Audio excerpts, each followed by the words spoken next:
ప్రత్యక్ష కారుణ్య మరణం అనగా ఏమిటి? ప్రత్యక్ష కారుణ్య మరణం అనగా ఒక వ్యక్తి హాస్పిటల్లో కోలుకోలేని పరిస్థితిలో ఉన్నప్పుడు ఆ వ్యక్తికి ప్రాణాంతకమైన మందులు ఇవ్వడం ద్వారా రోగి యొక్క మరణానికి నేరుగా డాక్టర్స్ కారణం అవడాన్నే ప్రత్యక్ష కారుణ్య మరణం అంటారు.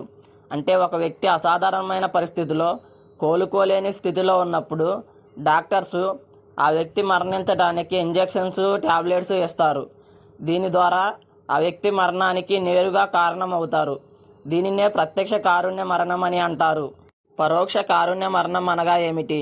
పరోక్ష కారుణ్య మరణం అనగా ఒక వ్యక్తి హాస్పిటల్లో కోలుకోలేని అసాధారణమైన పరిస్థితుల్లో ఉన్నప్పుడు ఆ వ్యక్తికి అందించే కృత్రిమ వైద్యాన్ని నిలిపివేయడాన్నే పరోక్ష కారుణ్య మరణం అంటారు. అనగా ఆ వ్యక్తికి అందించే ఆక్సిజన్ను, వెంటిలేటర్ సౌకర్యాన్ని, ఆహారాన్ని నిలిపివేసి ఆ వ్యక్తిని స్వచ్ఛందంగా మరణించే విధంగా చేయడాన్నే పరోక్ష కారుణ్య మరణం అంటారు. అంటే ఆ వ్యక్తి యొక్క మరణానికి నేరుగా కారణం అవ్వకుండా ఆ వ్యక్తి యొక్క మరణానికి వేరొక విధంగా పరోక్షంగా కారణం అవడాన్నే పరోక్ష కారుణ్య మరణం అని అంటారు. ప్రత్యక్ష కారుణ్య మరణం మరియు పరోక్ష కారుణ్య మరణం. ప్రత్యక్ష కారుణ్య మరణం అనేది సుప్రీంకోర్టు అనుమతించలేదు. ప్రత్యక్ష కారుణ్య మరణం అనేది చట్ట ప్రకారం తప్పు, చట్టబద్ధం కాదు. అయితే పరోక్ష కారుణ్య మరణానికి సంబంధించి సుప్రీంకోర్టు ఇచ్చిన కేసులను మనం ఇప్పుడు తెలుసుకుందాం. పరోక్ష కారుణ్య మరణం అనే అంశాన్ని మొట్టమొదటిసారిగా గుర్తించిన కేసు అరుణా శాన్బాగ్ కేసు 2011లో జరిగింది. అయితే అరుణా శాన్బాగ్కి ఈ కేసులో అనుమతి ఇవ్వలేదు. కానీ మొట్టమొదటిసారిగా పరోక్ష కారుణ్య మరణం అనే అంశాన్ని సుప్రీంకోర్టు గుర్తించింది. అంటే సుప్రీంకోర్టు పరోక్ష కారుణ్య మరణానికి పునాది వేసింది. పరోక్ష కారుణ్య మరణానికి పునాది వేసిన కేసు ఏది అని అడిగితే మనం అరుణా శాన్బాగ్ కేసు అని చెప్పాలి. Common cause case. Common cause కేసులో మొట్టమొదటిసారిగా సుప్రీంకోర్టు పరోక్ష కారుణ్య మరణానికి చట్టబద్ధత కల్పించింది. లీవింగ్ విల్కు చట్టబద్ధత కల్పించింది. ఆర్టికల్ 21 కింద గౌరవప్రదంగా మరణించే హక్కును కామన్ కాజ్ కేసులో గుర్తించింది. లీవింగ్ విల్ అంటే అర్థం ఏమిటంటే ఒక వ్యక్తి తాను స్పృహలో ఉన్నప్పుడే ఒకవేళ తాను అసాధారణమైన పరిస్థితిలోకి వెళ్ళిపోతే తనకు అందించే కృత్రిమ వైద్యాన్ని అనగా ఆక్సిజన్ అందించడాన్ని, ఆహారాన్ని అందించడాన్ని నిలిపివేసి ఆ వ్యక్తి యొక్క మరణానికి పరోక్షంగా కారణం అవ్వడానికి ముందుగానే ఆ వ్యక్తి స్పృహలో ఉన్నప్పుడే ఒక అనుమతి పత్రం మీద సంతకం చేయడాన్నే లీవింగ్ విల్ అని అంటాము. లీవింగ్ విల్ అంటే ఒక్క మాటలో చెప్పాలంటే ఒక వ్యక్తి స్పృహలో ఉన్నప్పుడే ఒకవేళ తను కోలుకోలేని పరిస్థితిలోకి వెళ్ళిపోయినప్పుడు తనకు అందించే వైద్యాన్ని డాక్టర్లు నిలిపివేయవచ్చని తను ముందుగానే అనుమతి పత్రం మీద సంతకం చేయడాన్నే లీవింగ్ విల్ అని అంటారు. పరోక్ష కారుణ్య మరణాన్ని ప్రాక్టికల్గా అమలు చేసిన case Harish Rana case. Harish Rana case 2018లో సుప్రీంకోర్టు ఇచ్చిన మార్గదర్శకాలని, నిబంధనలను అమలు చేసింది. లివింగ్ విల్ లేకపోయినా కోలుకోలేని స్థితిలో ఉన్న వారికి చికిత్సను నిలిపివేసి ఆ వ్యక్తి యొక్క మరణానికి పరోక్షంగా కారణమవ్వచ్చని పరోక్ష కారుణ్య మరణాన్ని అమలు చేసింది. తొలిసారిగా పరోక్ష కారుణ్య మరణాన్ని అమలు చేసిన కేసు ఏదని అడిగితే మనం హరీష్ రాణా కేసు అని సమాధానం ఇవ్వాలి. 13 ఏళ్లుగా కోమాలో ఉన్న వ్యక్తికి ఈ కేసు ద్వారా తీర్పు ఇచ్చి సుప్రీంకోర్టు విముక్తి కలిగించింది.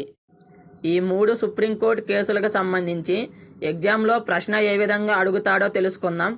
పరోక్ష కారుణ్య మరణానికి మొదటిసారిగా పునాది వేసిన కేసు లేదా పరోక్ష కారుణ్య మరణం అనే అంశాన్ని మొదటిసారిగా గుర్తించిన కేసు ఏది అని అడిగితే అరుణా శాన్బాగ్ కేసు 2011 అని సమాధానం ఇవ్వాలి. పరోక్ష కారుణ్య మరణానికి చట్టబద్ధత కల్పించిన కేసు ఏదని అడిగితే కామన్ కాజ్ కేసు 2018 అని చెప్పాలి. పరోక్ష కారుణ్య మరణాన్ని మొదటిసారిగా అమలు చేసిన కేసు ఏదని అడిగితే మనం హరీష్ రాణా కేసు 2026 అని చెప్పాలి. కామన్ కాజ్ కేసులో కేవలం చట్టబద్ధత కల్పించి నిబంధనలను మాత్రమే చేశారు. అయితే హరీష్ రాణా కేసులో 2018లో చట్టబద్ధత కల్పించిన అంశాలను హరీష్ రాణా కేసులో మొదటిసారిగా అమలు చేశారు. మొదటిసారిగా పరోక్ష కారుణ్య మరణాన్ని అమలు చేసిన కేసు ఏదని అడిగితే మనం హరీష్ రాణా కేసు 2026 అని సమాధానం ఇవ్వాలి. అయితే మరణించే హక్కు ప్రాథమిక హక్కు క్రిందకు వస్తుందా? ఒక వ్యక్తి ఆత్మహత్య చేసుకోవడం ప్రాథమిక హక్కులో భాగమేనా అనే సందేహం మనందరికీ రావచ్చు. దీనికి సంబంధించి మనం సమాధానం తెలుసుకుందాం. ఒక వ్యక్తి మరణించే హక్కు అనేది ప్రాథమిక హక్కు క్రిందకి రాదు. ఇది చట్ట ప్రకారం వ్యతిరేకం. ఒక వ్యక్తి తనకు తాను తన ప్రాణానికి ముప్పు కలుగు చేసుకొని ఆత్మహత్య చేసుకోవడం అనేది కూడా ప్రాథమిక హక్కులో భాగం కాదు. మరణించే హక్కు ప్రాథమిక హక్కులో భాగం కాదు. ఒక వ్యక్తి తనకు తాను ఆత్మహత్య చేసుకోవడం ప్రాథమిక హక్కులో భాగం కాదు. అంటే తనకి ఇష్టానుసారంగా తను మరణించే హక్కు ఒక వ్యక్తికి లేదు. సుప్రీంకోర్టు ఏమని చెప్పిందంటే, గౌరవప్రదంగా మరణించే హక్కు మాత్రమే ప్రాథమిక హక్కు క్రిందకి సుప్రీంకోర్టు గుర్తించింది. ఇందాక మనం చెప్పుకున్నాం కదా, పరోక్ష కారుణ్య మరణాన్ని మాత్రమే సుప్రీంకోర్టు అనుమతిచ్చింది. ప్రత్యక్ష కారుణ్య మరణం అనగా డాక్టర్లు ఒక వ్యక్తికి కోలుకోలేని పరిస్థితిలో ఉన్నప్పుడు మరణించే ఇంజెక్షన్లు ట్యాబ్లెట్లు ఇచ్చి చంపటం అనేది తప్పని చెప్పింది. అంటే చట్ట వ్యతిరేకం ప్రత్యక్ష కారుణ్య మరణం అనేది. అదేవిధంగా ఆత్మహత్య చేసుకోవడం కూడా ఎవరి ప్రాణాలకు వారు ముప్పు కలుగు చేసుకొని తనకు తానుగా ఒక వ్యక్తి నేను మరణిస్తాను, ఇది నా ఇష్టం అని చెప్పడానికి కూడా హక్కు లేదు. అంటే తనకు తానుగా మరణించే హక్కు అనేది ప్రాథమిక హక్కు కాదు. సూసైడ్ అటెంప్ట్ అనేది ప్రాథమిక హక్కులో భాగం కాదు. అలా చేయడం అనేది తప్పు, చట్ట ప్రకారం వ్యతిరేకం. ఇక్కడ మనం గమనించాల్సింది ఏంటంటే, గౌరవప్రదంగా మరణించే హక్కు అంటే ఒక వ్యక్తి తాను కోలుకోలేని పరిస్థితిలో ఉన్నప్పుడు, అసాధారణమైన పరిస్థితిలో ఉన్నప్పుడు వైద్యాన్ని తీసివేసి పరోక్ష కారుణ్య మరణానికి అనుమతి ఇవ్వటం కదా. దీనినే మనం గౌరవప్రదంగా మరణించే హక్కు అని చెప్పటం. అంటే ఒక వ్యక్తి తను ఎటువంటి ఇబ్బందులు పడకుండా, అంటే సహజ మరణానికి, అంటే ఆ వ్యక్తికి సహజ మరణం లభించే విధంగా మందులు అందించకుండా, వైద్యం అందించకుండా చేయటం. అంటే దీన్నే పరోక్ష కారుణ్య మరణం అని అన్నాం కదా. అంటే దీనికి మాత్రమే సుప్రీంకోర్టు అనుమతి ఇచ్చింది. ప్రత్యక్ష కారుణ్య మరణానికి సుప్రీంకోర్టు అనుమతి ఇవ్వలేదు. అదేవిధంగా ఆత్మహత్య చేసుకోవడం కూడా తప్పు, ప్రాథమిక హక్కు కాదు. ఒక వ్యక్తి తనకు తానే ఆత్మహత్య చేసుకోవడం అనేది చట్ట ప్రకారము తప్పే, అదేవిధంగా దేవుడి దృష్టిలో కూడా తప్పే. కంటెంట్ నచ్చితే వీడియోకి ఒక లైక్ చేయండి. ఇటువంటి మరిన్ని విషయాలు తెలుసుకోవడం కొరకు మన ఛానల్ సబ్స్క్రైబ్ చేయండి.